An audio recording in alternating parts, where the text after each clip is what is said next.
Всем привет! Сегодня я расскажу вам тайну красной эмали на серебре. Для начала я хочу рассказать, что ювелирные эмали бывают свинцовые и бессвинцовые. Эмали Томпсон бессвинцовые. И они никогда не дают красивый красный цвет на серебре. То есть все эмали получаются цвета не самого приятного. Зато на меди они дают прекрасный эффект. Красный, сиреневый, желтый, розовый. Вот.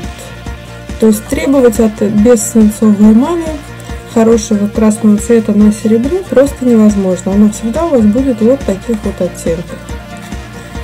Также бывают свинцовые эмали. Они как раз таки дают прекрасные розовые, красные, желтые цвета именно на серебре. Вот.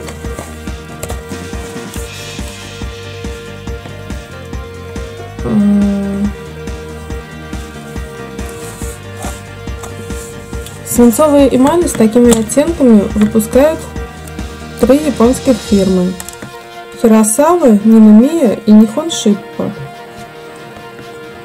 Однако на сайте производителя или продавца образцы могут быть сделаны на медной пластине с использованием серебряной фольги.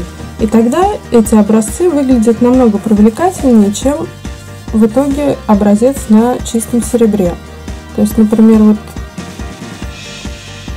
если посмотреть на медную пластину, здесь видны красные оттенки, сиреневый, розовый, желтый, такой золотой. Но на серебре это все выглядит совершенно по-другому.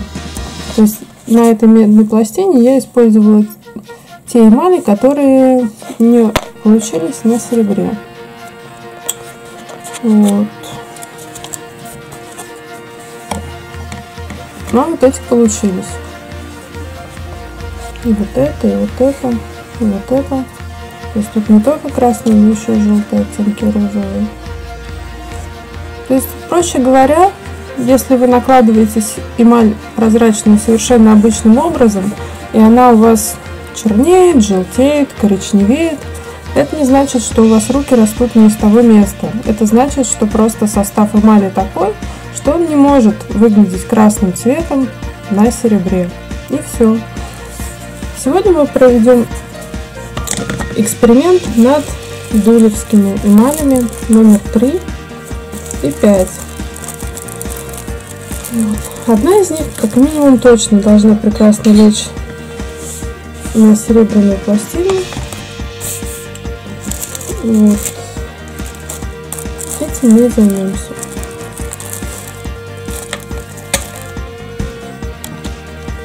Кстати говоря, немного о дулевских эмалях. Дулевские эмали — это свинцовые эмали. Но это не значит, что все из них будут красными на серебре. Например, 145 цвет не дает красного цвета на серебре. Он становится таким же коричневым, как и бессвинцовые томпсоновские эмали. А вот какими станут номер 3 и 5, мы сейчас увидим. Также совершенно не зависит, какого цвета в пакетике эмаль. То есть она может быть белой, розовой, там, чисто красный там, или еще какой-то. Но на серебре выглядит совершенно любым образом. То есть образцы на чистом серебре делать обязательно, если вы работаете с этим материалом, конкретно эмали.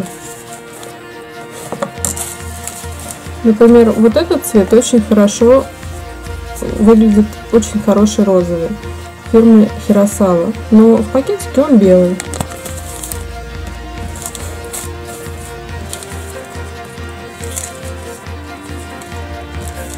А как раз таки 25S, который выглядит красивым розовым, дает коричневый оттенок на серебре.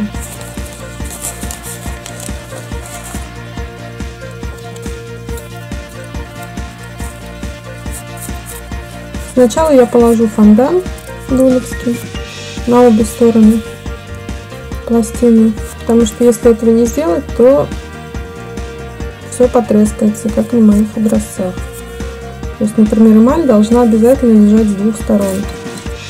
если это тонкая медная пластина. Если это толстое литье, то только с одной стороны.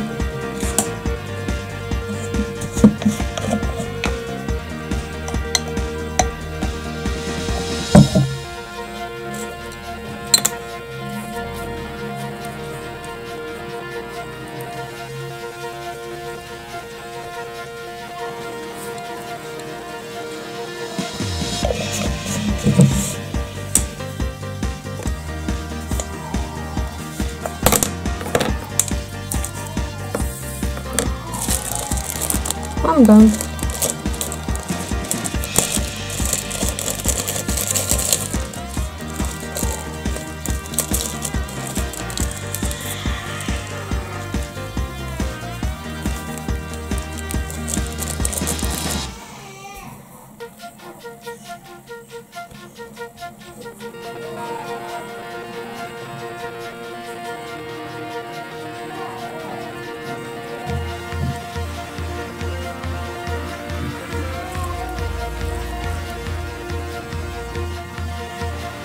Кстати, эти эмали мне прислали уже в смолотом виде в магазине на ярмарке мастеров, ссылку на которую я дам в описании к видео. Это меня очень обрадовало, и поэтому я решила попробовать эти эмали. Вот фондан с одной стороны наложен. Сейчас дождемся остывания заготовки и наложим его на лицевую сторону. А потом приступим к нанесению красных эмалей. В конце видео я дам список эмалей, которые мне понравились с иностранных фирм. Кстати, образцы этих эмалей совсем недорогие, они стоят по $1. И их можно заказать на сайте Enamel Art Supply и доставить в Россию через сайт Light.mf, которым я пользуюсь. И доставка обойдется, в 700 рублей, может быть чуть дороже, в зависимости от веса товара. Эти ссылки я тоже дам в конце видео. К слову сказать, что вот эти 10 грамм эмали, красной эмали, в российском магазине мне обошлись 150 и 250 рублей, а $1 это 65 рублей.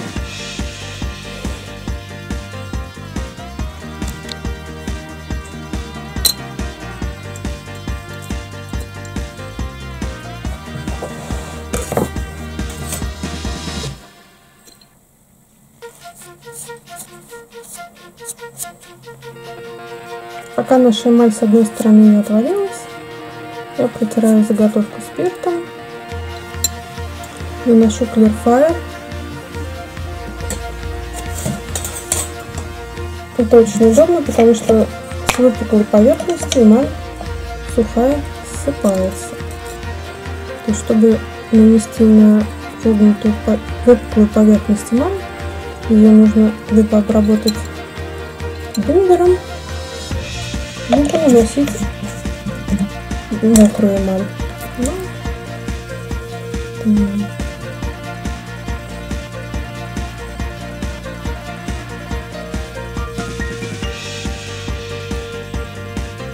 Я наношу поплотнее, чтобы сэкономить время и получить побыстрее образец эмали.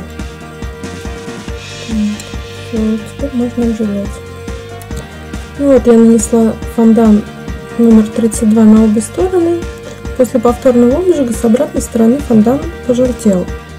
С иностранными эмалями такое происходит, наверное, не знаю на какой обжиг, но точно не на 5-й. Вот, но тем не менее мы попробуем нанести красную эмаль на лицевую сторону и посмотрим, что будет. Так, сначала нанесем эмаль номер 3 на лицевую сторону, потому что мне видится, что эта эмаль должна быть красной на серебре.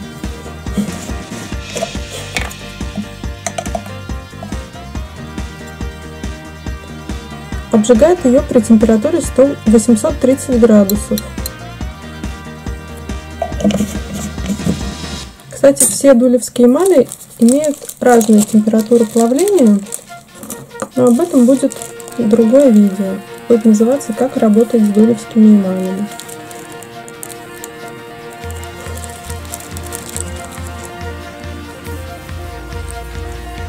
Так, все, эмаль насыпано. Обжигаем. Обжиг произведен. Сейчас эмаль будет остывать, и я думаю, что она получилась красной. Но об этом мы узнаем чуть-чуть попозже.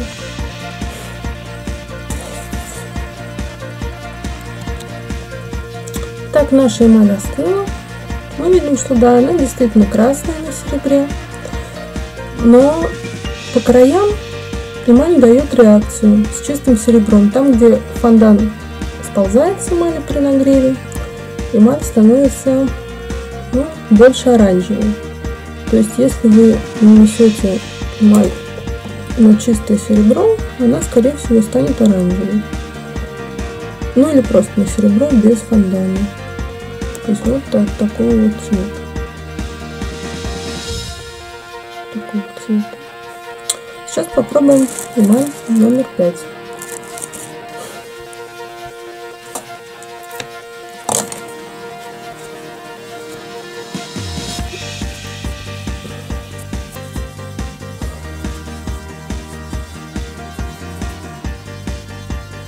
Я надеюсь, несколько заплавившийся фондан тут сильно подпрыгал.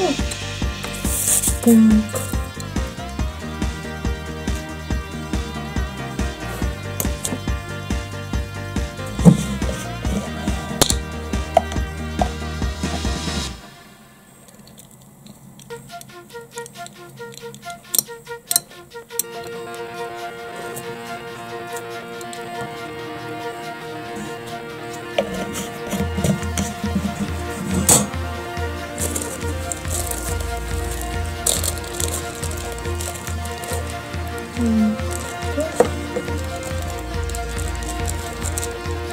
И ставим номер 5.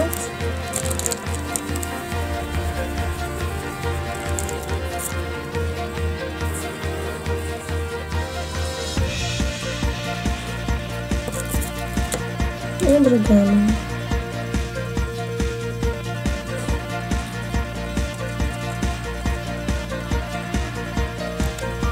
Ну вот, собственно, наша эмаль обожжена. Вот, она еще не до конца остыла. Хотя уже можно взять в руки.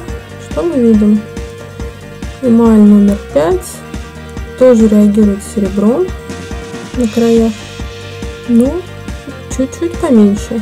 И я думаю, что если выбирать из российских эмалей, то можно пробовать использовать ее. Вот.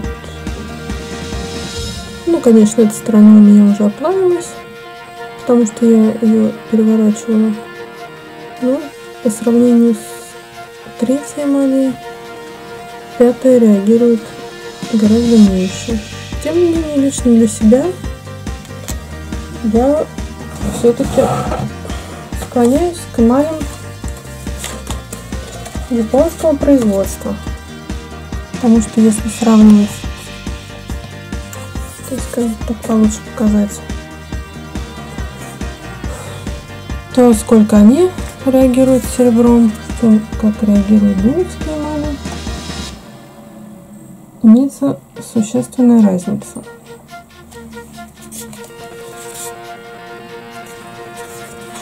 Вот эти эмали фирмы Нихон Шиппо.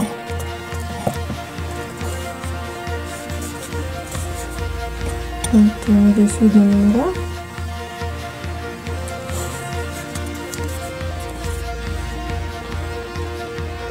Хиросава раз на раз не выходит. Так же, как и в Минамине. Зато есть прекрасный розовый цвет.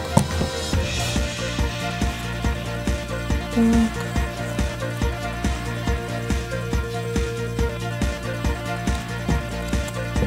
Ради спортивного интереса я попробую наложить второй слой красной эмали номер 5 на заготовку. И может быть даже... Нет, с этой стороны уже бесполезно чуть накладывать.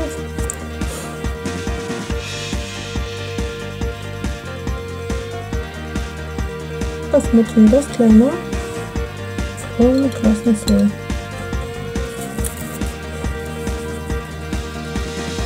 Повернем вернее. Конечно, это не совсем правильно, но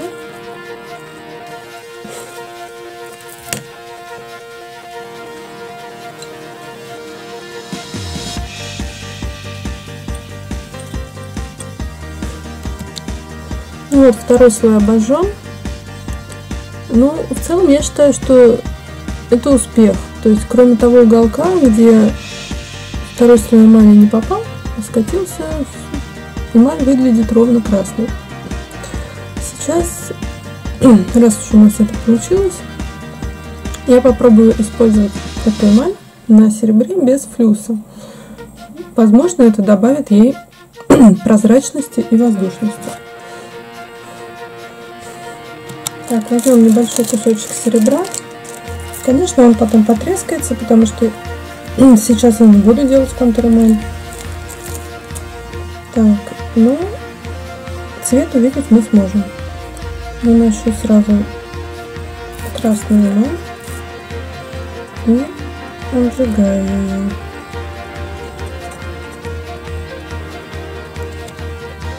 Эмаль обожжена.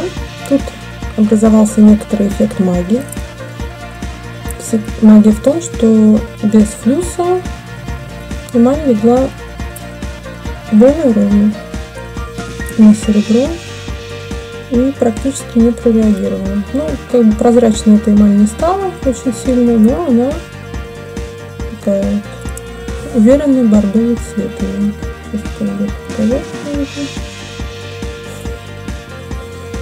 Давайте попробуем сделать то же самое с обратной стороны с эмалью номер 3.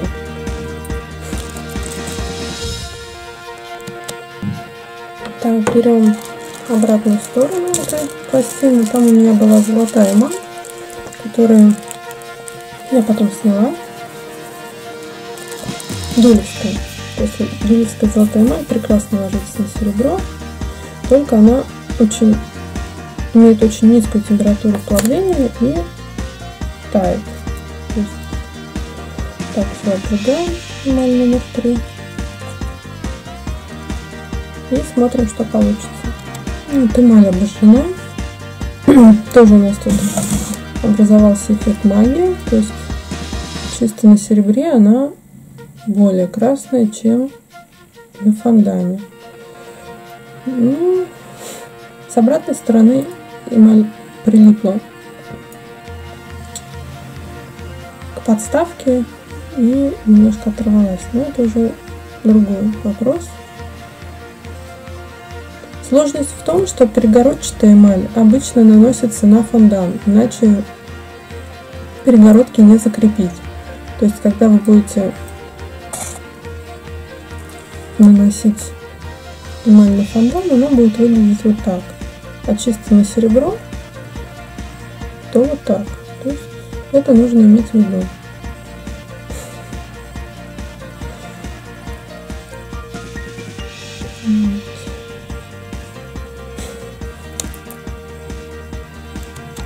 Сейчас перед вами очень важная информация о том, где можно купить эти красные эмали, а также ссылка на интернет-магазин на ярмарке мастеров, где можно купить дулевские эмали молотые. Light MF – это русскоговорящий перевозчик из Америки и Германии, через которого можно заказать эмали, даже если вы не говорите по-английски, с небольшой наценкой, либо без нее, если вы можете общаться с магазинами сами. Если вам понравилось это видео, ставим лайки, подписываемся на канал, следим за обновлениями, пишем комментарии, задаем вопросы. На все вопросы я отвечаю.